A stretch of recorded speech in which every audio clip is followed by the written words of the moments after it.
जरूर दरबारे माँ भाई ये दीजिए। तो घोड़ा हाथी के रोई ला सबो झन जानते है नी, जानते नी घोड़ा हा घोड़सार में जाके रोवा थे, हाथी सार में रोवा थे, रानी है तेन महल में रोवा थे और राजा राज दरबार में रोवा थे। और काबर रोवा तेल कोनो नहीं जाने है नी। मैं बताऊं, जब राजा भरथरी जब 12 साल के रथे नी, वैराग्य बर निकल जथे, योगी बन के निकल जथे, तो जब अपन राज दरबार में आथे, अपन पत्नी तिर आथे और बोलते कि पहला भिक्षा अपन पत्नी तिर ले मांगना है, वो भी माँ बोल के भिक्षा मांगना है।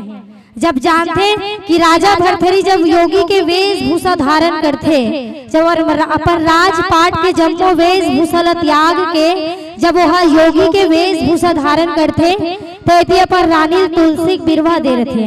तुलसी बिरवा मुरझा जाते, जैसे तुलसी के पौधा मुरझाते, रानी समझते श्याम देवी हा कि मोर पति के प्राण अब नहीं है। काबर तुलसी के बिरवल जब देवत रिश्ता कहे रही से कि जब तक ले हरियर रही तब तक ले समझबे कि तोर पति के प्राण हा बचे हैं, और जे दिन ये तुलसी के बिरवा हा मुरझा जही, वो दिन ते समझबे कि तोर पति के प्राण हा उड़ा जही। अब पूरा राज दरबार में 56गढ़ नगरी गढ़ उज्जैन में हल्ला हो जाते कि राजा भरथरी हन नहीं है। योगी के वेशभूषा धारण करीस, तुलसी के बिरवा मुरझाइस, राज दरबार में हल्ला हो गए कि अब राजा भरथरी नहीं है। घोड़ा मन जैसे सुनिस, घोड़ा मन घोड़ा सार में जाके रोआ थे, हाथी मन जैसे सुनते कि हमार महाराज अब नहीं है, हाथी सार में जाके रोथे। रानी रहे रानी रूप देई, सोचते चौथापन के बाद लइका पाए रहे।